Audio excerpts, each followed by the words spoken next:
अरे दोस्तों, मैं हूं अशफाक और आज हम जापान की इस चमकती हुई सतह के नीचे छुपे राजों को जानने निकले हैं। जब भी जापान का नाम आता है, हमारे जहन में बुलेट ट्रेनें, रोबोट्स और साफ सुथरी गलियां आती हैं। एक परफेक्ट दुनिया, जैसे वीडियो गेम का लेवल।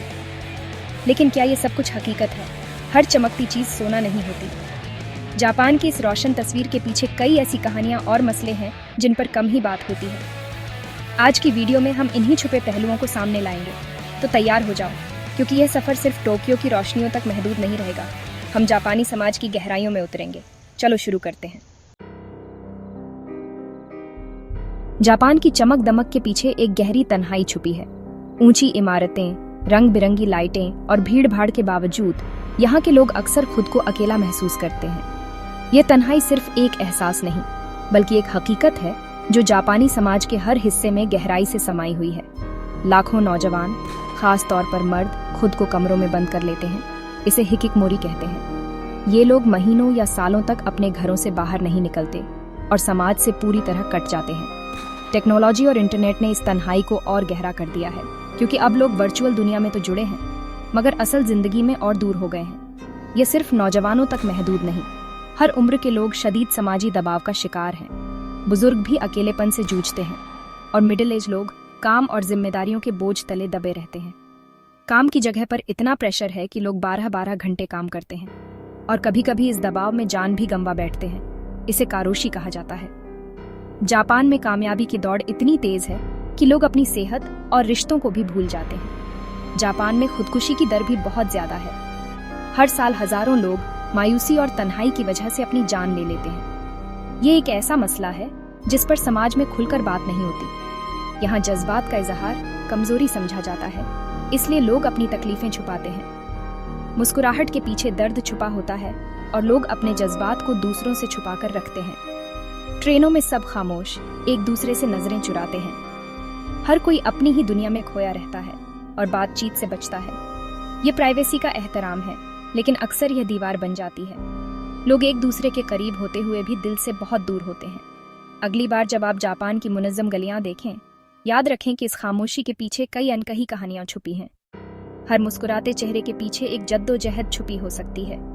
यह तरक्की की एक भारी कीमत है जो जापानी समाज चुपचाप अदा कर रहा है।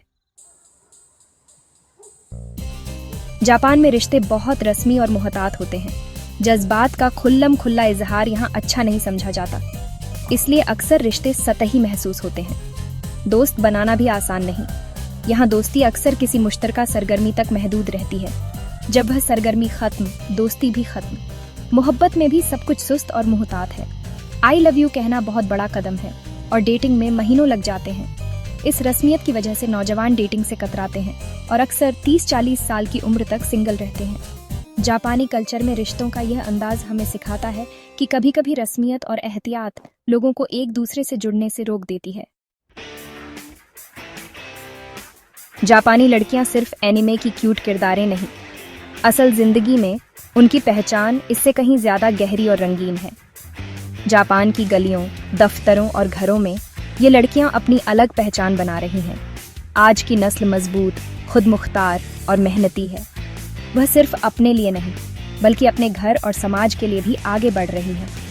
वह तालीम हासिल करती हैं, करियर बनाती हैं और अपनी शर्तों पर जीना चाहती हैं। कॉलेजों और यूनिवर्सिटियों में उनकी तादाद बढ़ रही है और वह नई नई फील्ड्स में अपनी जगह बना रही है। उनकी रोज़मर्रा ज़िंदगी चैलेंजेस से भरी है। हर दिन उन्हें अपने सपनों और जिम्मेदारियों के बीच संतुलन बनाना पड़ता है। सुबह सवेरे काम, देर रात तक मेहनत और फिर भी थकान के बावजूद मुस्कुराना और फिर भी अपने शौक़ के लिए वक्त निकालना। चाहे पेंटिंग हो, म्यूज़िक हो या कोई और हॉबी, वह अपनी खुशियों को भी अहमियत देती है। लेकिन समाजी तवक्कुआत का बोझ अब भी है। उन्हें अक्सर अपने फैसलों के लिए सवालों का सामना करना पड़ता है। उन्हें एक खास उम्र तक शादी, बच्चे और पारंपरिक जिम्मेदारियों को निभाने का दबाव रहता है और अच्छी घरेलू खातून बनने का दबाव रहता है। कई बार उन्हें अपने करियर और घर के बीच चुनाव करना पड़ता है। काम की जगह पर भी उन्हें कम तनख्वाह और कम तरक्की के मौके मिलते हैं, लेकिन वह हार नहीं मानती। फिर भी वह हिम्मत नहीं हारती, बल्कि हर मुश्किल का डटकर सामना करती है और अपने हुकूक के लिए आवाज़ उठा रही है। मुख्तसरन जापानी लड़कियां रिवायत और जदीदियत के दरमियान तवाज़ुन की जद्दोजहद कर रही हैं। वह पुरानी रिवायतों और नए दौर के बीच अपनी पहचान तलाश रही हैं। वह खामोश इनकलाबी हैं जो हर दिन छोटे छोटे कदमों से समाज को बदल रही हैं। उनकी हिम्मत, मेहनत और जज्बा आने वाली नस्लों के लिए मिसाल बन रहा है। जापानी समाज में मर्दों को रिवायती तौर पर ज्यादा अहमियत दी जाती है और खवातीन को अक्सर घर तक महदूद समझा जाता है।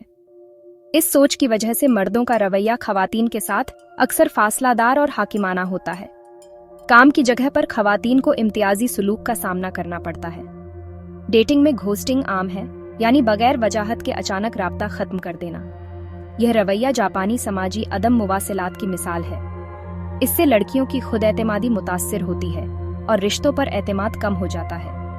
ये सब रिवायती परवरिश का नतीजा है, लेकिन नई नस्ल इस सोच को चैलेंज कर रही है। तब्दीली आहिस्ता आहिस्ता आ रही है। जापान में शादी का रुझान तेजी से कम हो रहा है। नौजवान माशी दबाव और आज़ादी की ख्वाहिश की वजह से शादी से गुरेजा हैं। इसलिए डेटिंग सर्विसेज और मैच मेकिंग एजेंसियां मकबूल हो गई हैं। यहाँ रिश्ता ढूंढना भी एक कारोबार बन चुका है। वर्चुअल रिश्ते और डिजिटल लव का रुझान भी बढ़ रहा है। लोग हकीकी इंसानों की बजाय ऐप्स या होलोग्राम्स के साथ वक्त गुजारना पसंद करते हैं। टेक्नोलॉजी ने रिश्तों को आसान तो बनाया, लेकिन इंसानों को एक दूसरे से मजीद दूर भी कर दिया है। जापान का बदलता कल्चर यह सवाल उठाता है, क्या तरक्की की कीमत इंसानी रिश्तों की कुर्बानी है? जापान को जदीद मुल्क समझा जाता है, लेकिन खवातीन के हुकूक के मामले में यह पीछे है। ग्लोबल जेंडर गैप रिपोर्ट में इसका दर्जा बहुत नीचे है। काम की जगह पर खवातीन को शीशे की छत का सामना है। आला ओहदे मर्दों के पास खवातीन को कम तनख्वाह और महदूद मौके मिलते हैं। शादी के बाद खवातीन पर काम छोड़ने का दबाव रहता है और बच्चों की देखभाल के मराकज़ की कमी इस मसले को बढ़ा देती है। सियासत में भी खवातीन की नुमाइंदगी कम है, इसलिए उनकी आवाज़ कौमी सतह पर सुनाई नहीं देती। इसके बावजूद जापानी खवातीन हिम्मत नहीं हार रही। वह अपने हुकूक के लिए लड़ रही हैं और समाजी सोच को बदलने की कोशिश कर रही हैं। जापान की सकाफत में कुछ ऐसे रस्म और रिवाज हैं जो बाहर वालों को अजीब लग सकते हैं। जापान की रोजमर्रा की जिंदगी में ये रस्में गहराई से रची बसी हैं और हर पहलू में झलकती हैं, चाहे वो पारंपरिक त्योहार हों या मॉडर्न शहरी लाइफस्टाइल। ये समाजी पेचीदगी और तजादात को जाहिर करते हैं। जापान में लोग अक्सर भीड़ में भी अकेले महसूस करते हैं और समाज में एक अजीब सी दूरी और नजाकत पाई जाती है। कबाकुरा बार्स में लड़कियां मर्द ग्राहकों को कंपनी देती हैं। यह जिस्म फरोशी नहीं, बल्कि जज्बाती सोहबत का कारोबार है। यहाँ लोग अपनी तन्हाई दूर करने के लिए आते हैं और कुछ देर के लिए ही सही अपनापन महसूस करते हैं। एंजो कोसाई यानी मुआवजे वाली डेटिंग में नौजवान लड़कियां बड़ी उम्र के मर्दों के साथ वक्त गुजारती हैं, जो अक्सर मुतनाज़ा और खतरनाक है। यह रिवाज जापान की समाजी दबावों और तन्हाई की अक्कासी करता है और कई बार इस पर बहस भी होती है। ओटाकू कल्चर में लोग एनिमे और गेम्स की दुनिया में खो जाते हैं और हकीकी दुनिया से कट जाते हैं। यह कल्चर जापान की यंग जनरेशन में बहुत मकबूल है और कई लोग इसे अपनी पहचान का हिस्सा मानते हैं। रेंट ए फ्रेंड सर्विसेज और सोलो वेडिंग्स जैसे रुझानात भी आम हैं। यह सब तन्हाई और इंसानी राब्ते की ख्वाहिश की अक्कासी करते हैं। लोग किराए पर दोस्त या साथी लेकर अपनी जिंदगी में खुशी और तसल्ली तलाश करते हैं। ये सब रस्म और रिवाज जापानी समाज की अनोखी और कभी कभार परेशान कुन हकीकत को सामने लाते हैं। जापान की तहजीब में ये तजादात और जज्बात उसकी पहचान का अहम हिस्सा है, जहां परंपरा और जदीदियत एक साथ चलती हैं। जापानी मीडिया अक्सर एक मिसाली और साफ सुथरी तस्वीर पेश करता है। हर कोई खुश और कामयाब नजर आता है, लेकिन हकीकत में कई मसले छुपाए जाते हैं।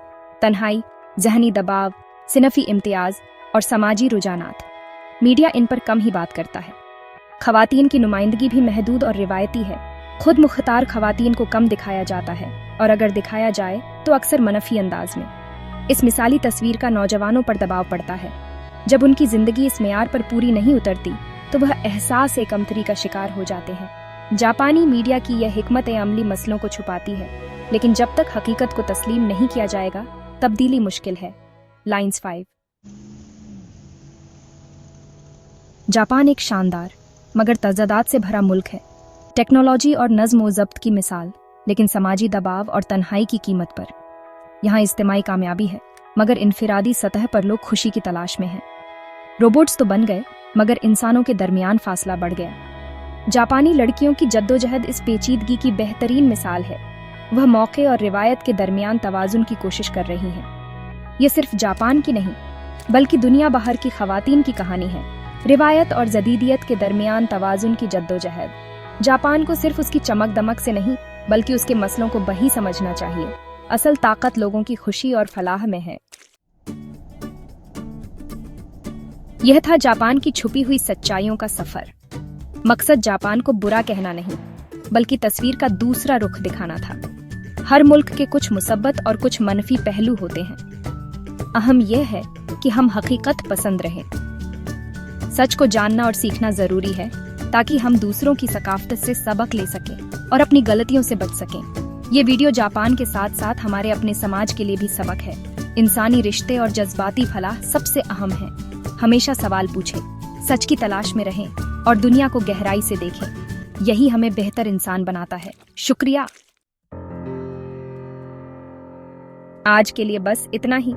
जापान की मिसाल हमें सिखाती है कि तरक्की के पीछे कई छुपी कहानियां होती हैं।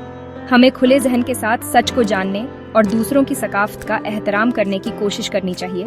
यही हमें करीब लाता है। अगर वीडियो पसंद आई तो लाइक, शेयर और सब्सक्राइब जरूर करें। अगली वीडियो तक अपना ख्याल रखना। पीस।